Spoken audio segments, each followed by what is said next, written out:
Olá, boa noite. Eu sou Mariana Jungmann e você confere conosco as notícias que circularam hoje nos corredores do Poder.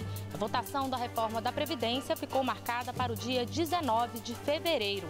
E o Supremo Tribunal Federal reduziu e converteu a pena do senador Ivo Cassol em serviços à comunidade. Tudo isso você confere a partir de agora pela TV Brasil, pela Rádio Nacional e emissoras públicas de todo o país.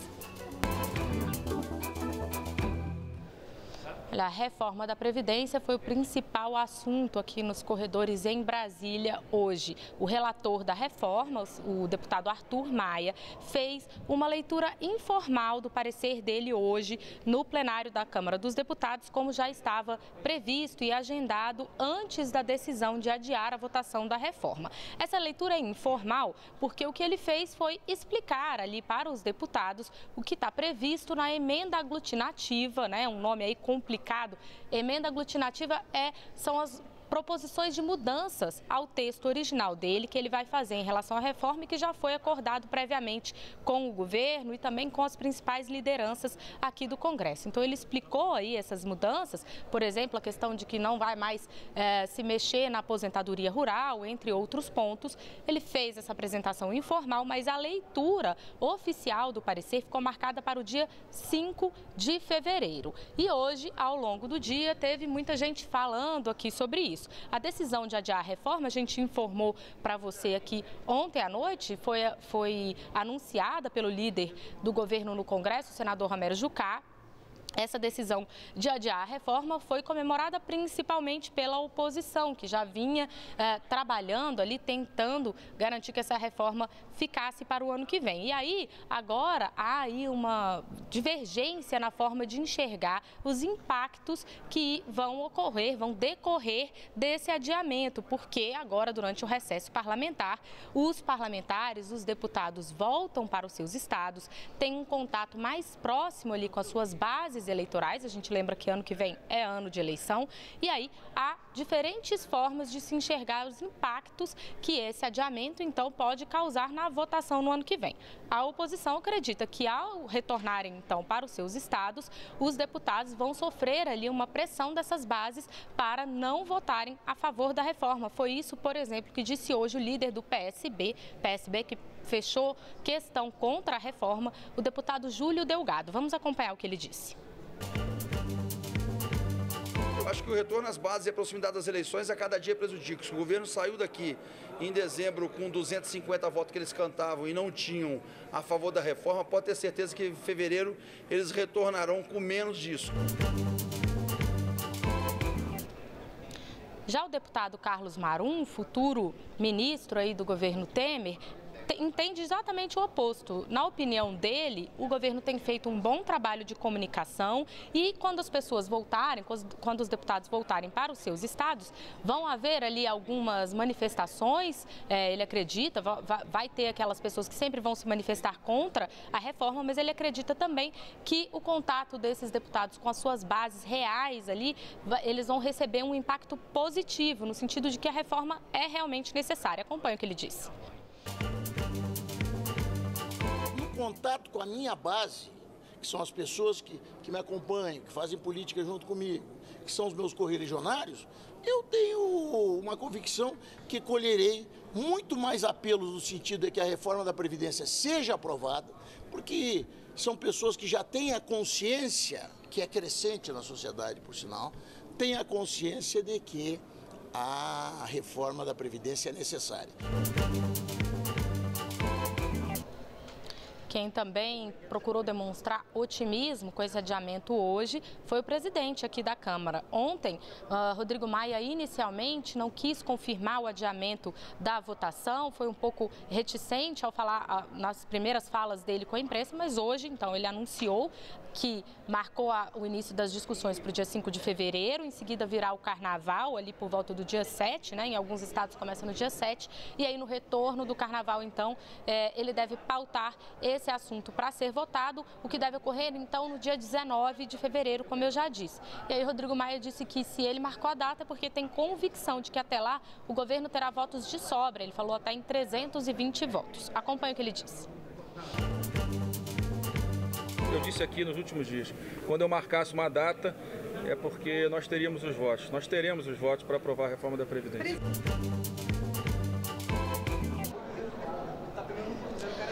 Bom, e Rodrigo Maia também recebeu aqui hoje o ministro da Fazenda, Henrique Meirelles, que também falou aí sobre o adiamento, disse que isso pode ser positivo.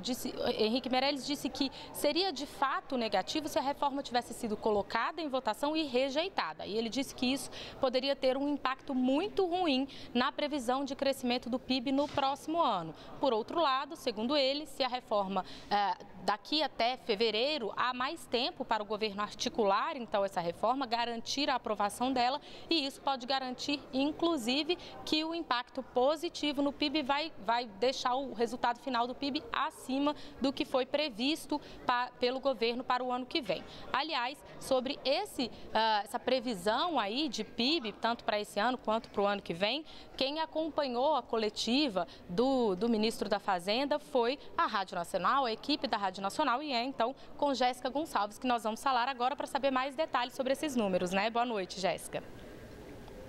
Boa noite, Mariana. O governo aumentou a previsão de crescimento do PIB, o Produto Interno Bruto, para 2017 e 2018. O PIB vai crescer, segundo a estimativa do governo, 1,1% este ano, diferente da previsão anterior, que era de 0,5%. Para o ano que vem, a previsão do governo é de um crescimento de 3% contra 2% previsto anteriormente. E as novas estimativas foram divulgadas nesta quinta-feira pelo ministro da Fazenda, Henrique Meirelles. Para o ministro, o otimismo com a economia cresceu por causa da aprovação da reforma trabalhista, da emenda do teto de gastos, da redução dos juros da taxa Selic e do andamento da reforma da Previdência. Acompanhe o que ele disse.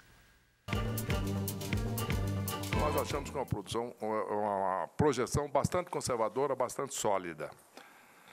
E, de novo, existe, em primeiro lugar, um aumento da confiança muito grande, que também influenciou toda a trajetória este ano. Um aumento da confiança, produto, primeiro, do controle fiscal, produto da aprovação no ano passado do teto dos gastos, produto da aprovação das reformas em geral, inclusive a reforma trabalhista, já aprovada este ano, e todas as discussões em andamento. Houve um aumento muito grande da confiança, um aumento do investimento. A previsão do crescimento do PIB de 3% é maior que a aprovada nesta quarta-feira no Congresso Nacional, onde é previsto no orçamento de 2018 um crescimento do PIB de 2,5%. O Ministério ainda informou que a previsão do PIB pode variar para cima ou para baixo, dependendo da aprovação da reforma da Previdência. E sobre o orçamento para o ano que vem, quem traz as informações para a gente é a Daniele Popov, na redação da TV Brasil. Boa noite, Dani. Oi, Jéssica, boa noite. A LOA para 2018 prevê para o ano que vem recursos da ordem de 3,570 bilhões de reais, incluindo a parcela necessária ao refinanciamento da dívida pública. Aprovado pelo Congresso Nacional por votação simbólica, o orçamento para 2018 tem como principal novidade a alocação de 1 bilhão e 700 milhões de reais para o Fundo Especial de Financiamento de Campanha, que vai custear com recursos públicos as eleições de 2018. É também o primeiro orçamento aprovado após a vigência da emenda constitucional do teto de gastos, que limita as despesas públicas à inflação do ano anterior pelos próximos 20 anos. Do valor total do orçamento, mais de 1 trilhão se destinam ao refinanciamento da dívida pública. Tirando os recursos para refinanciamento, sobram à União cerca de 2 trilhões 420 bilhões de reais. Desses, quase 113 bilhões são destinados aos investimentos públicos. Os gastos com previdência social somam 585 bilhões de reais e o pagamento com juros da dívida pública chega a 316 bilhões.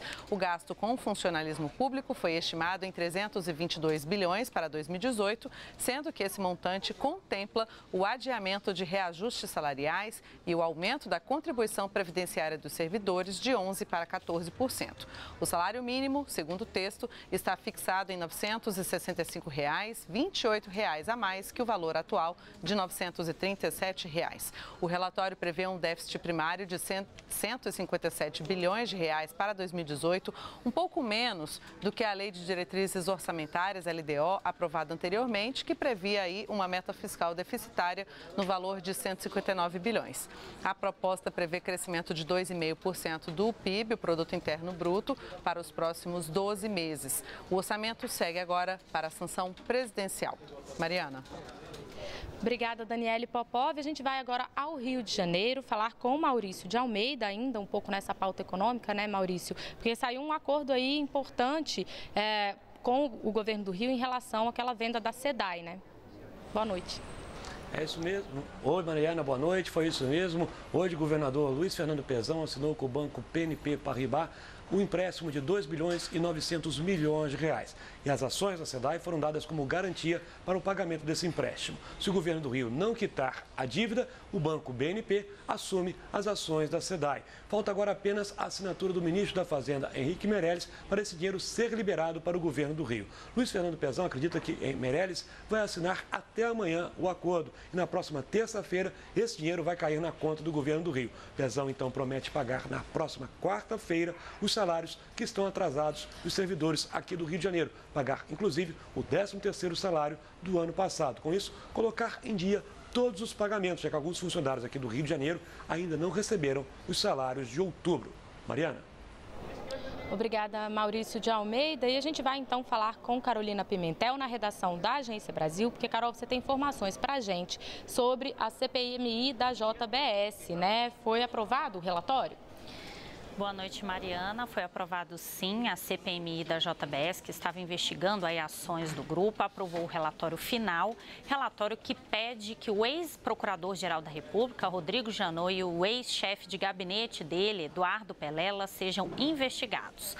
O deputado Carlos Marum, que é o relator da CPMI, ele recebeu muitas críticas por ter pedido o indiciamento de Rodrigo Janot e Eduardo Pelela em uma primeira versão desse relatório.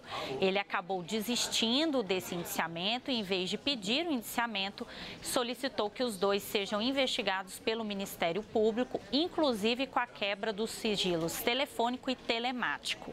O relatório pede ainda o indiciamento dos irmãos Wesley e Joesley Batista, donos da JBS, do ex-executivo do grupo, Ricardo Saldi, e também do ex-procurador da República, Marcelo Miller. Mariana. Obrigada, Carolina Pimentel. E olha, a gente começou o jornal falando então de reforma da Previdência e ontem a gente informou que o presidente Michel Temer retornaria a Brasília hoje para se reunir aí com os presidentes da Câmara e do Senado para tratar desse assunto. Michel Temer, que está internado em São Paulo após passar por um procedimento cirúrgico, mas a equipe médica dele pediu que ele ficasse lá ainda hoje. Quem tem as informações sobre isso para a gente é Vanessa Casalino, lá em São Paulo, né, Vanessa? Exatamente, Mariana, boa noite para você, boa noite a todos. Os médicos que cuidam do presidente Michel Temer acabaram de conceder uma entrevista coletiva. Ele permanece internado no Hospital Sírio-Libanês até sexta-feira para completa recuperação do procedimento, a que foi submetido na quarta-feira. Foi uma desobstrução na uretra. O que os médicos disseram é que o estado de saúde do presidente é bom e que foi colocado nele uma sonda na uretra. Essa sonda vai ser mantida por 3 semanas e aí então, por orientação médica, ele teve o presidente de cancelar uma viagem que faria à Ásia entre os dias 5 e 13 de janeiro. Essa viagem, então, foi adiada. A entrevista coletiva acabou agora há pouco lá no Sírio-Libanês. Mariana. E a equipe da TV Brasil, claro, acompanhando tudo rapidinho, trazendo pra gente aqui as informações quentinhas, né, Vanessa? Obrigada. Olha, a gente informou aqui nos Corredores do Poder que ia ocorrer o Enem, né, a prova do Enem para presos. E aí parece que a prova teve que ser cancelada em algumas unidades prisionais, em razão de greves ali, rebeliões de presos. Quem tem as informações sobre isso pra gente, novamente, é Jéssica Gonçalves, lá na Rádio Nacional, né, Jéssica? Exatamente, Mari. A aplicação das provas do Enem, o Exame Nacional do Ensino Médio para presos e jovens sob medida socioeducativa, foi cancelada em 13 unidades prisionais por causa de greves de agentes penitenciários e de rebeliões de detentos. Segundo o INEP, o Instituto Nacional de Estudos e Pesquisas Educacionais Anísio Teixeira, no primeiro dia a aplicação foi cancelada em 9 unidades prisionais nos estados de Alagoas, Ceará e Paraná. No segundo dia foi necessário cancelar a aplicação em uma unidade prisional do Pará por causa de rebelião. Segundo o INEP, não está prevista uma nova aplicação do Enem nesses locais. A aplicação regular do exame ocorreu nos dias 5 e 12 de novembro, pela primeira vez em 2 finais de semana seguidos. Os resultados vão ser divulgados no dia 19 de janeiro. Mariana. Obrigada, Jéssica Gonçalves. No próximo bloco, você fica sabendo com a gente decisões do Supremo Tribunal Federal e a liberação do abono salarial. E daqui a pouquinho a gente já volta.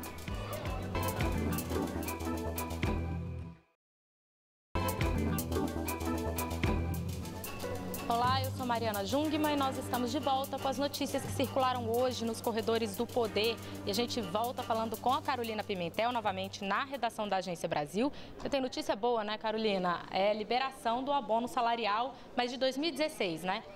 É sim, Mariana. Foi liberado hoje o pagamento do abono salarial, do PIS/PASEP, ano base 2016, para aqueles trabalhadores da iniciativa privada que nasceram no mês de dezembro. Este é o 6º lote de pagamento. O dinheiro já está disponível nas agências da Caixa ou em caixas lotéricas de todo o país. O abono salarial de 2016 começou a ser pago em 27 de julho deste ano e vai estar disponível para o saque de todos os trabalhadores até 29 de junho do ano que vem. Depois dessa data, quem não sacar, o dinheiro vai retornar para o Fundo de Amparo ao Trabalhador para o pagamento do abono salarial do próximo ano e do seguro-desemprego. O calendário de pagamento, ele segue o mês de nascimento do trabalhador. Então, nos próximos meses vão ser liberados aí os benefícios, os valores para os nascidos de janeiro a junho. Para ter direito ao abono salarial, é preciso ter trabalhado formalmente pelo menos um mês em 2016, com remuneração média de até 2 salários mínimos. Além disso, o trabalhador tinha que estar inscrito no PIS/PASEP há pelo menos 5 anos e que o empregador tenha informado seus dados corretamente na Relação Anual de Informações Sociais. Mariana. Carol, e vocês também acompanharam na Agência Brasil aquele julgamento que estava acontecendo no STF desde ontem para decidir se a Polícia Federal está autorizada a firmar acordos de delação premiada. Teve algum resultado desse julgamento? Foi adiado? Mariana, o Supremo adiou para fevereiro do ano que vem o término desse julgamento, que vai decidir se a Polícia Federal pode ou não negociar delações premiadas, conforme está previsto na Lei de Organizações Criminosas. Até o momento, 6 ministros votaram a favor e 1 contra, mas todos com divergências. Na sessão de hoje, o julgamento seria finalizado, mas o relator do caso, o ministro Marco Aurélio, sugeriu que essa questão deve ser analisada com todos os ministros, por causa dos impasses, né? E faltam aí os votos dos ministros Celso de Mello e da presidente da Corte, Carmen Lúcia. Os ministros Gilmar Mendes, que está em viagem, e Ricardo Lewandowski, que está de licença médica, não participaram da sessão de hoje. Agora, um ponto de comum entre os ministros, né, é sobre a validade da delação, que vai ter validade somente se o Ministério Público concordar com o acordo. E também, no caso, os delegados da Polícia Federal ficariam proibidos de acertar as penas com o colaborador. O STF está julgando uma ação que foi apresentada pela Procuradoria-Geral da República e nesta ação a Procuradoria alega que a possibilidade da Polícia Federal fazer acordos de delação premiada acabaria enfraquecendo uma atribuição que é exclusiva do Ministério Público, que é oferecer denúncia contra criminosos. Mariana. Obrigada, Carolina Pimentel. E olha, o Supremo Tribunal Federal também decidiu hoje reduzir a pena do senador Ivo Cassol de 4 anos e 8 meses em regime semiaberto para 4 anos em regime aberto e aí converteu essa pena em prestação de serviços à comunidade. O senador tinha sido condenado em 2013 pelo crime de fraude à licitação, quando era, por um episódio que ocorreu quando ele era prefeito da cidade de Rolim de Moura, em Rondônia. Então, hoje, essa decisão foi convertida, essa pena foi convertida por 5 votos a 5.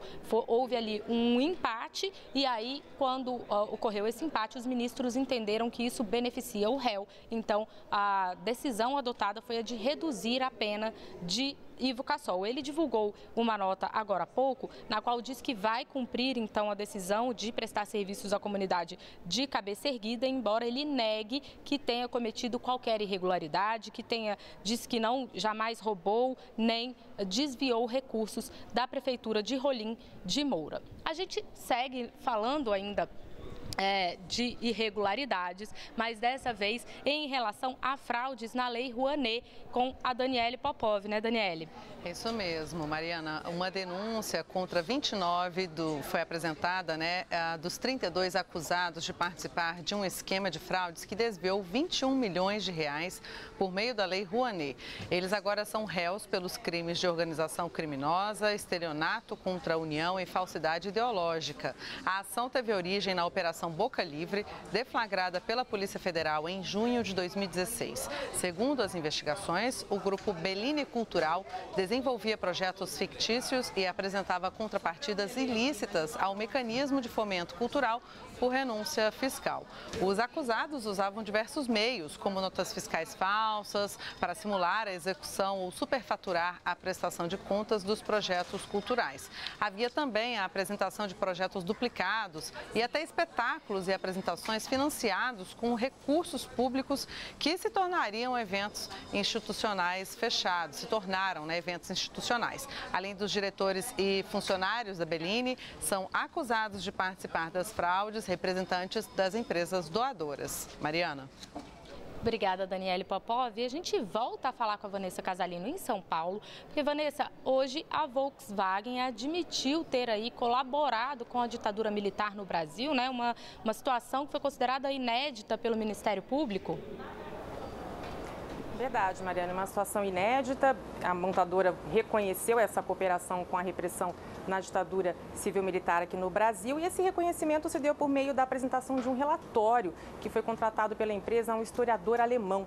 O documento diz que essa colaboração se deu por meio do então chefe de Departamento de Segurança Industrial, Ademar Rude, ex-oficial das Forças Armadas. O estudo afirma que ele agia por iniciativa própria, mas com conhecimento da diretoria da empresa. Ainda de acordo com o relatório, em 1972, 6 trabalhadores foram presos e pelo menos um teria sido torturado nas dependências da própria fábrica aqui em São Bernardo do Campo. Além disso, o setor de segurança industrial da empresa teria informado ao regime militar sobre as possíveis atividades políticas e sindicais dos funcionários da montadora. De acordo com o historiador alemão, a Volks do Brasil foi irrestritamente leal ao governo militar e compartilhou com ele objetivos econômicos e também de política interna. Durante a divulgação do relatório, ex-funcionários fizeram um protesto na porta da fábrica, reivindicando indenizações da montadora. Mas a presidência da empresa afirma que não planeja fazer compensações individuais. Como forma de reparação, a Volkswagen descerrou uma placa em homenagem às vítimas do regime e disse que vai apoiar um centro cultural para crianças e adolescentes. Mariana. Vanessa, eu continuo falando com você, mas sobre outro assunto, porque vocês acompanharam aí em São Paulo também mais um dos eventos preparatórios para o Fórum Mundial da Água, que vai acontecer no ano que vem aqui no Brasil, aqui em Brasília, né? É isso mesmo, esse Fórum Mundial se reúne a cada 3 anos em um país diferente. Em março do ano que vem é a vez de Brasília e o tema é Compartilhando Água. O objetivo é estimular o intercâmbio de experiências e também fortalecer a cooperação entre os países. Vai ser a primeira vez que o evento acontece aqui no Hemisfério Sul e, para aquecer para o encontro, São Paulo sediou hoje uma dessas preparatórias. Representantes de 80 empresas apresentaram propostas do setor privado para o uso sustentável da água. O Instituto Trata Brasil, por exemplo, levou dados importantes para reflexão. O país tem hoje, segundo o Instituto, mais de 35 milhões de pessoas sem acesso à água tratada e quase 80 milhões sem esgoto, sem saneamento básico. O objetivo do fórum é aproximar a sociedade civil das discussões sobre a água, hoje muito centrada no entendimento de técnicos, segundo os organizadores do evento. Uma discussão que é tida como fundamental para garantir para as futuras gerações não só água para beber, mas também para as atividades econômicas. Mariana. Obrigada, Vanessa Casalino. E olha, quando a gente fala de água, a gente fala de saúde, né? Então, não tem como, assim, desvencilhar os dois temas. E aí, falando de saúde, eu vou voltar a falar com a Daniele Popov, porque, Dani, Aliás, eu acho que quando a gente fala, eu vou falar com a Daniele sobre medicamentos, né? Então eu acho que não é bem falar sobre saúde, né, Dani? É mais falar sobre doença quando a gente fala em medicamentos, né? Verdade, Maria. Talvez sobre falta de saúde ou excesso de venda de medicamentos, né? A gente vai falar aí sobre uma divulgação da Anvisa hoje sobre o faturamento total da indústria farmacêutica no Brasil, que foi de 63 bilhões e meio de reais em 2016, com a venda de 4 bilhões e meio de embalagens de produtos de 214 fabricantes. Os dados são do Anuário Estatístico do Mercado Farmacêutico 2016, lançado hoje pela Agência Nacional de Vigilância Sanitária, Anvisa.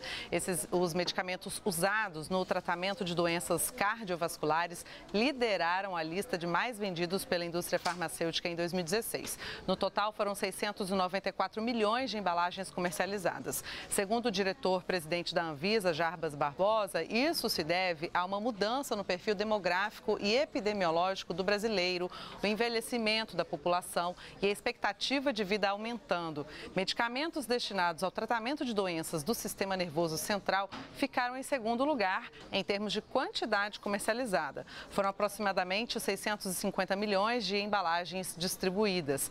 Os medicamentos para tratamento de vários tipos de câncer, embora tenham menor participação em termos de quantidade distribuída, representam um dos maiores faturamentos da indústria farmacêutica por causa do preço elevado desses produtos. Entre as 20 empresas com maior faturamento, 8 são brasileiras, 2 delas empresas oficiais, a Fundação Oswaldo Cruz, Fiocruz, do Ministério da Saúde, e o Instituto Butantan, da Secretaria de Saúde de São Paulo. Mariana.